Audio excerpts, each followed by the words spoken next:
Hello guys, आप सबका बहुत बहुत स्वागत है। आज का सेशन बहुत ज़्यादा इम्पोर्टेंट है। इसमें हम इस बार जो जून 2024 में दो शिफ्ट में पेपर हुए, इसका मतलब total 100 questions, 50 question shift one में पेपर वन के और 50 क्वेश्चन शिफ्ट टू में।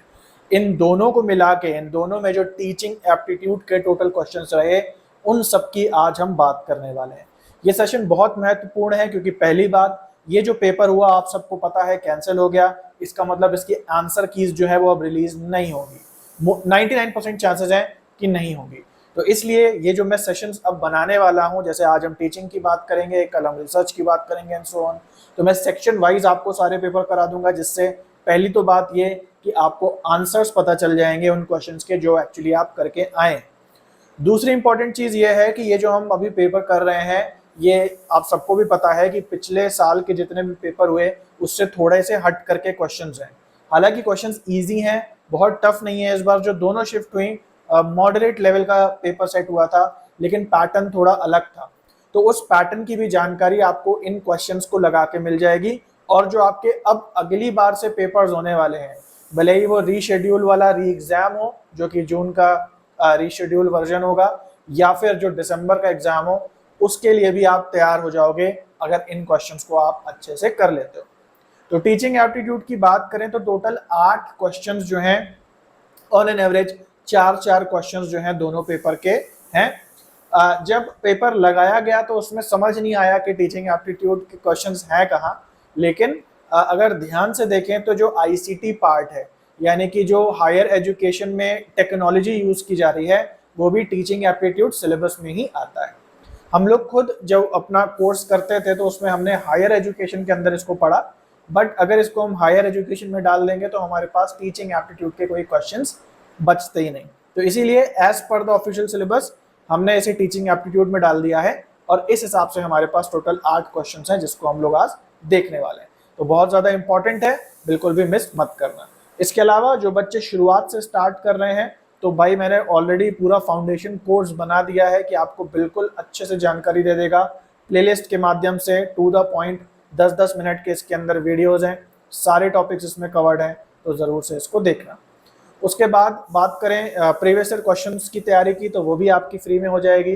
टेलीग्राम पे फिर से मैंने कंटिन्यू कर दिया है मॉक टेस्ट देना या टेस्ट सीरीज देना on the basis of previous year questions.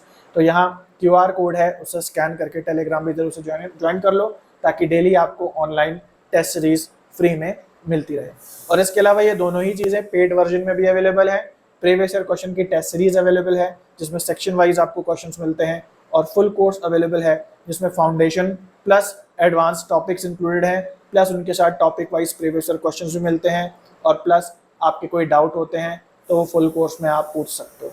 तो ये दोनों चीज़ों के लिंक भी डिस्क्रिप्शन में है, और व्हाट्सएप पे भी कांटेक्ट करके फ्री डेमो प्राप्त कर सकते हैं। तो चलिए गाइस, आगे बढ़ते हैं और टीचिंग एप्टीट्यूड के क्वेश्चंस को देखते हैं। तो ये जून 2024 का क्वेश्चन है टीचिंग एप्टीट्यूड में। हायर एजुकेशन में जो आईसीटी का यूज है उसमें से ये लिया गया है।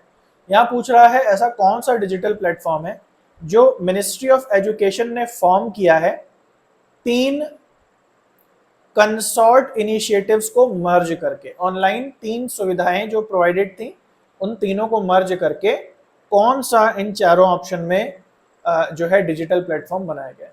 किसे किसे मर्ज किया गया है?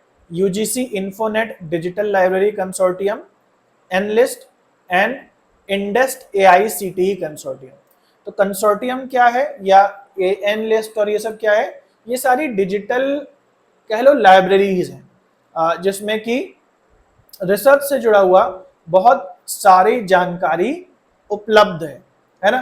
तो इन तीनों को मिला करके कौन सा ऐसा एक यूनिफाइड प्लेटफॉर्म बनाया गया जिसपे रिसर्च से जुड़ी हुई, चाहे बिब्लियोग्राफी हो गई, चाहे बहुत सारे रिसर्च के जर्नल्स हो गए, वो प्रोवाइड कराए जाते हैं। तो सही जवाब है इसका ई शोध सिंधु। तो ई शोध सिंधु जो है वो एक ऐसा प्लेटफॉर्म है जहां रिसर्च से जुड़ा हुआ डिजिटल कंटेंट जो है चीपर रेट्स पे और एक्सेसिबल प्राइजेस पे जो है, अफोर्डेबल प्राइजेस पे प्रोवाइड कराया जाता है। ठीक है, तो सही आंसर यहाँ पे सेकंड हो जाएगा।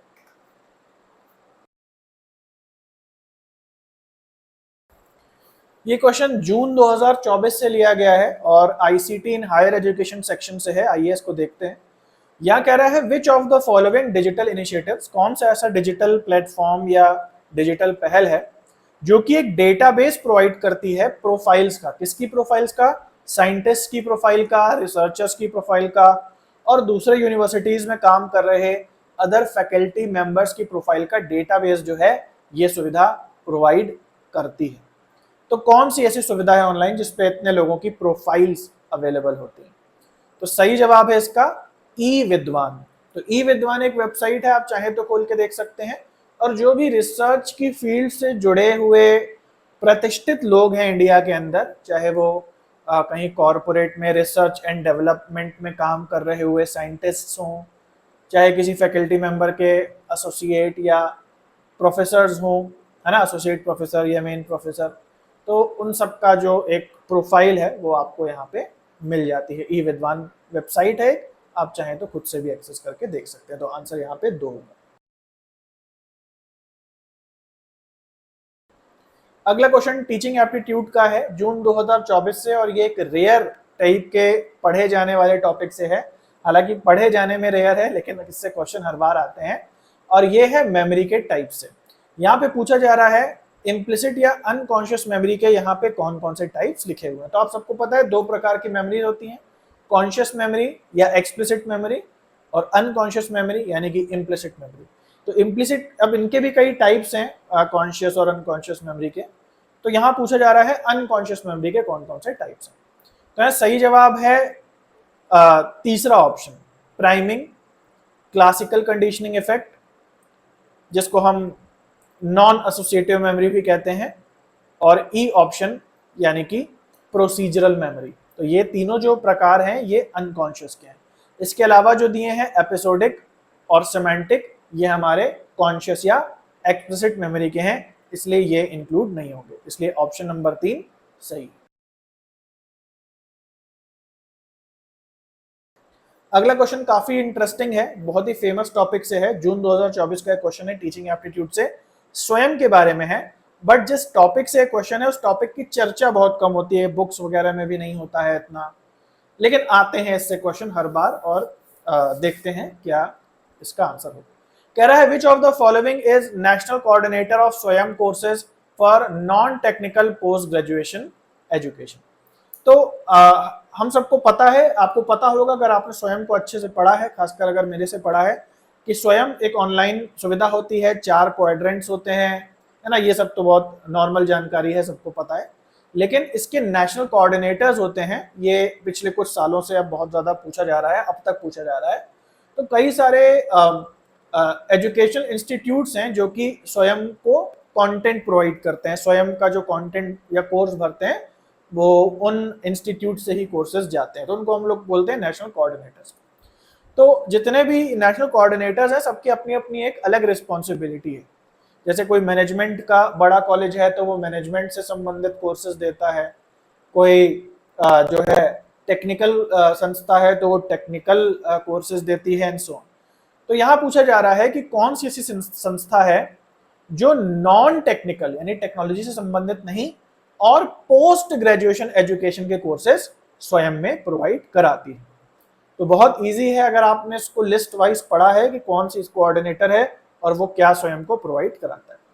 तो सही जवाब है यहाँ पे यूजीसी। तो यूजीसी जो है ये पोस्ट ग्रेजुएशन कोर्सेज प्रोवाइड करता है, और उसमें भी जो नॉन टेक्निकल वाले होते हैं, तो ह्यूमैनिटीज के हो गए, कॉमर्स के हो गए, आर्ट्स हो गया, तो ये सब के जो कोर्सेज स्वयं पे हैं वो यूजीसी प्रोवाइड कराता है, इसलिए आंसर नंबर 4 करेक्ट है। ये क्वेश्चन देख लेते हैं, जून 2024 से टीचिंग एप्टीट्यूड सेक्शन से ये लिया गया है, आईसीटी इन हायर एजुकेशन से, और यहाँ पे काफी सारे डिजिटल इनिशिएटिव्स के नाम दिए हैं, शोध सिंधु, शोध गंगोत्री, शोध शुद्धि एंड FOSSE। आइए देख लेते हैं इनके क्या क्या मतलब है। तो पर्पस पूछा गया है कि कौन कौन किसका क्या पर्पस है।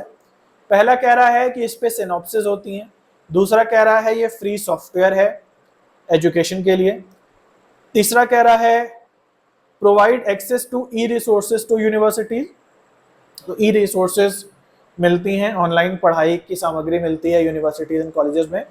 और चौथा कह रहा है प्लेजरिज्म को चेक करने का एक सॉफ्टवेयर है ताकि एकेडमिक राइटिंग ओरिजिनल हो, ये सुनिश्चित किया जा सके। तो ध्यान से समझ लो, एक डेटाबेस वाला क्वेश्चन है, बस उसमें समझना तो कुछ नहीं है, नहीं रटने वाली चीज है। देखो ये नाम है शोध शुद्धि, तो शुद्धि का क्या मतलब है? प्योरिफिकेशन। तो जाहिर सी बात है कि जो प्लेजरिज्म को रोकने का एक तरीके से सॉफ्टवेयर है वो शोध शुद्धि है, तो ये इससे मैच हो जाएगा। शोध गंगोत्री मतलब गंगा का छोटा रूप है ना, तो गंगोत्री एक गंगा की जो धारा छोटी नदी निकलती है। उसी तरीके से बड़ी थीसिस और डिसर्टेशन की जो छोटी सिनॉप्सिस होती है वो जुड़ी हुई है शोध गंगोत्री से, सिनॉप्सिस वाले से। शोध सिंधु ई रिसोर्सेज होती हैं जो कि ऑनलाइन अवेलेबल हैं यूनिवर्सिटीज के लिए। और FOSSEE का फुल फॉर्म है free and open source software for education. तो यहाँ लिब्रे लिखा है, लिब्रे को आप इग्नोर कर सकते हो। लिब्रे या लिब्र का, लिब्रे एक फ्रेंच वर्ड है जिसका मतलब होता है फ्री, ठीक है। तो कहने का मतलब है फ्री सॉफ्टवेयर कोई भी हो जो एजुकेशन में काम आएगा उसको आप शॉर्ट में FOSSE बोल सकते हो। यानी ए का यहाँ पे 3 है, बी का 1 है, सी का 4 है और डी का 2 है, यानी सेकेंड ऑप्शन यहाँ पे करेक्ट है। तो गाइस ये क्वेश्चन जो है जून 2024 से है और काफी इंटरेस्टिंग क्वेश्चन है और इजी भी है अगर आपने अच्छे से पढ़ा है इस टॉपिक को। तो स्वयं से स्वयं कोर्सेज से ये क्वेश्चन आया है। यहाँ पे पूछ रहा है which of the following are national coordinators appointed for Swayam courses. National coordinator का मतलब है वो सारी संस्थाएं जो कि स्वयं नाम की वेबसाइट पे अपने कोर्सेज को अपलोड करती हैं, या जो स्वयं प्लेटफॉर्म का कंटेंट है इसे बनाने में जो जो संस्थाएं, जो जो एजुकेशन इंस्टीट्यूशंस मदद करते हैं, इन सबको हम कहते हैं नेशनल कोऑर्डिनेटर्स। तो यहाँ पे 4-5 ऑप्शन दिए हैं जैसे IME, NPTEL, NIOS, BITE and CEC। इसमें से कौन से कोऑर्डिनेटर्स हैं ये आपको पिक करना है। तो अगर आपने अच्छे से पढ़ा इस टॉपिक को तो आपने क्लियरली रट लिया होगा कि कौन कौन कोऑर्डिनेटर्स हैं। इसमें IIMs भी आते हैं, UGC भी इसमें आता है और भी बहुत सारी संस्थाएं आती हैं। केवल एक संस्था जो इसमें लिखी है वो नहीं आती है और वो है हमारी block institute of teacher education, तो ये इसके अंदर नहीं आता है। बाकी जितने भी लिखे हैं वो सारे के सारे स्वयं के कोऑर्डिनेटर्स हैं। इसका मतलब A, B, C और E यानी 4th ऑप्शन करेक्ट है। तो गाइस टीचिंग एप्टीट्यूड से क्वेश्चन है, दिसंबर 2022 से लिया गया है और ये क्वेश्चन है सेल्फ रेगुलेटेड लर्निंग के बारे में। यहाँ पूछ रहा है identify the correct sequence of the cycle of self regulated learning. अब बात करते हैं कि ये सेल्फ रेगुलेटेड लर्निंग क्या होता है। तो मैंने आप लोग को ह्यूटागोजी पढ़ाया है। ह्यूटागोजी का मतलब है सेल्फ डायरेक्टेड लर्निंग भी कह सकते हो या सेल्फ रेगुलेटेड लर्निंग भी कह सकते हो, जहां स्टूडेंट बहुत समझदार है और उसे पता है कि जो भी स्किल या नॉलेज है उसे मुझे कैसे सीखना है, उसे किसी और की जरूरत नहीं। तो जब भी कोई स्टूडेंट सेल्फ रेगुलेटेड लर्निंग से कोई स्किल सीखता है तो वो जिन स्टेप्स को फॉलो करता है उन स्टेप्स को अरेंज करना है इस क्वेश्चन में। और यहाँ दिया हुआ है cycle of self regulated learning, यानी ये जो स्टेप्स हैं ये ऐसा नहीं है कि शुरू हुआ और खत्म हुआ। शुरू होता है, स्टेप से आगे बढ़ता है और फिर दोबारा जो है पहले स्टेप पे पहुंच जाता है। तो एक तरीके की सर्कुलर स्टेप्स आप इनको बोल सकते हो, इसीलिए यहाँ पे cycle of self regulated learning लिखा है। तो आइए देखते हैं कौन कौन से यहाँ स्टेप्स लिखे हैं और उनका अरेंजमेंट सही क्या होगा।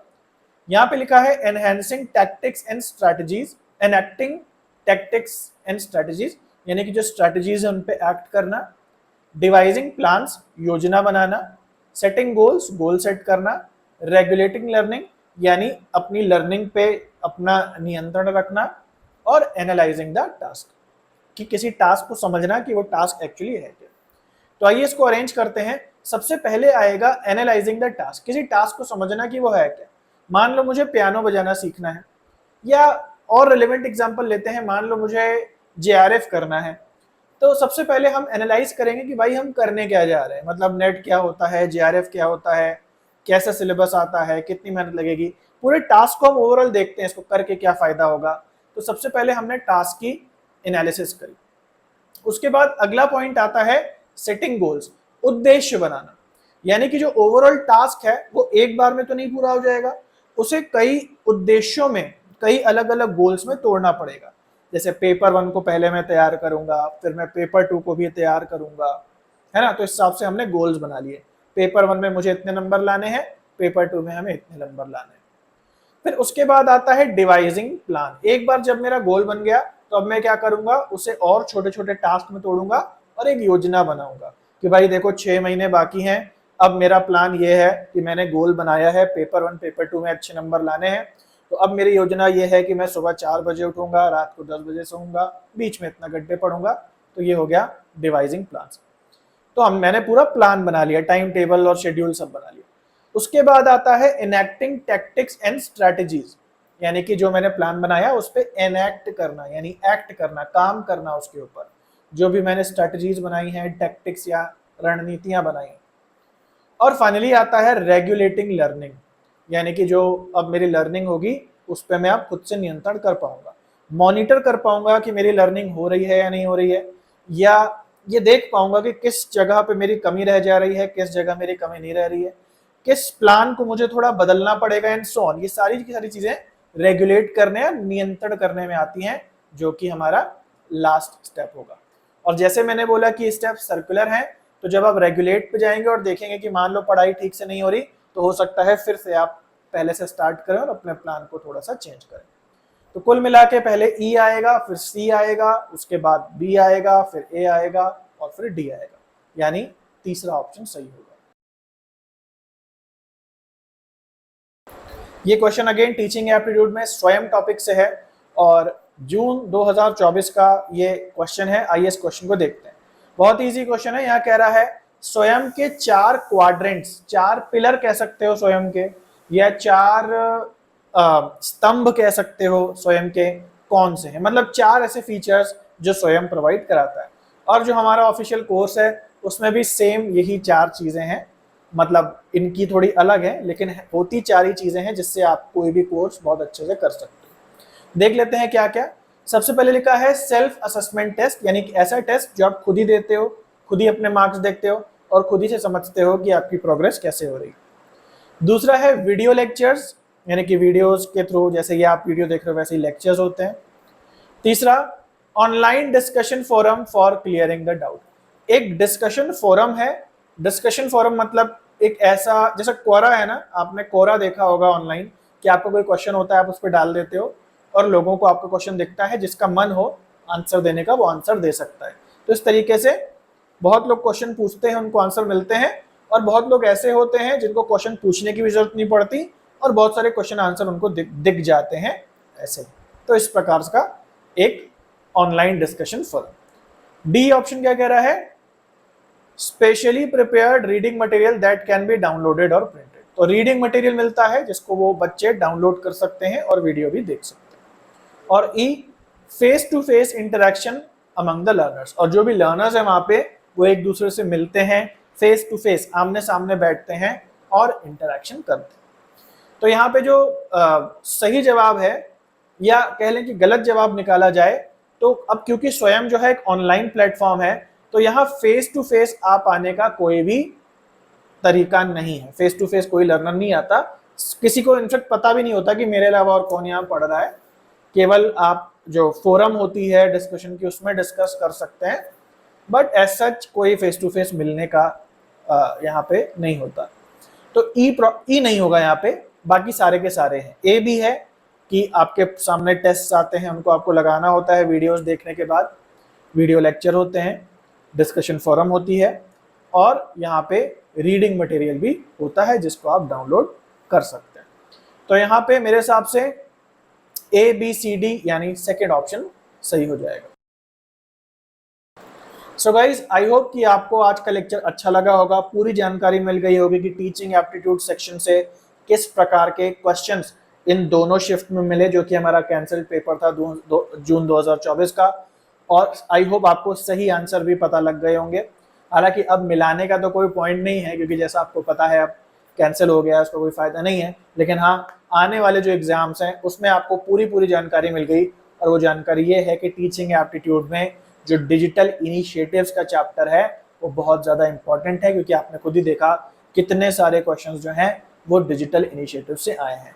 और मैं अगर आपको बताऊं, क्योंकि मैं हर बार जब भी पेपर होता है इसी तरीके से section by section, question by question analysis करता हूं, पिछले कुछ सालों से डिजिटल इनिशिएटिव आना बहुत ज़्यादा बढ़ गया है, तो उसको भाई बहुत अच्छे से तैयार कर लेना।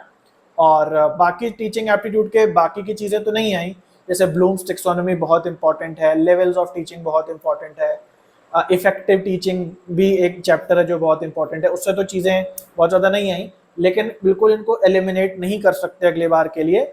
कुछ सालों तक देखते हैं, मतलब कुछ बार तक देखते हैं कि भाई कैसा पैटर्न जा रहा है, बट फिलहाल के लिए इतना पक्का है कि जो आईसीटी वाला सेक्शन है, डिजिटल इनिशिएटिव वाला सेक्शन है, वो बहुत इंपॉर्टेंट है अगले बार के लिए भी। लेकिन बाकी को भी हम इग्नोर नहीं कर सकते, उनको भी आपको बराबर तैयार करना पड़ेगा। तो गाइज चलिए अभी के लिए इतना था। इसके अलावा पूरा फ्री कोर्स, पूरा फुल कोर्स अगर आपको चाहिए तो उसका फ्री डेमो अवेलेबल है, उसको आप एक्सेस ज़रूर से करें। आप अगर कोर्स नहीं भी लेना चाहते हैं तो डेमो ज़रूर से देख लें, आपको फंक्शनिंग का पता लग जाएगा, कैसे एक ही जगह आपको लेक्चर मिलते हैं, वहीं पे आपको प्रीवियस ईयर क्वेश्चंस भी टेस्ट सीरीज के फॉर्म में मिलते हैं, वहीं पे आप डाउट भी पूछ सकते हैं, कैसे ये काम करता है ये आपको समझ में आ जाएगा। इसके अलावा सेक्शन वाइज पेपर की प्रैक्टिस जो है वो आप कर पाएंगे। तो ये अभी फिलहाल 1 मंथ का भी अवेलेबल है PYQ की टेस्ट सीरीज, तो अगर आप री अटेम्प्ट के लिए प्रैक्टिस करना चाहते हैं तो ज़रूर से ले लें, बहुत ज़्यादा महंगा भी नहीं। और बाकी फुल कोर्स जो है जैसे ही डेट्स आएंगे तो इसका भी एक क्रैश कोर्स हम लोग ज़रूर से लॉन्च करेंगे, लेकिन अभी कुछ पता नहीं है कि फुल को जो हमारा री एग्ज़ाम है वो कब होगा, है ना। तो फिलहाल अभी फुल कोर्स ही अवेलेबल। तो इसके अलावा फ्री डेमो दोनों के ही अवेलेबल हैं, और उसके लिए आप व्हाट्सएप पे जरूर से कांटेक्ट करें, QR कोड भी दिया है और लिंक भी सारे डिस्क्रिप्शन में दिए हुए हैं। तो चलो गाइस आज के लिए इतना है, मिलते हैं अगले वीडियो में, तब तक के लिए सभी को बाय और टेक केयर।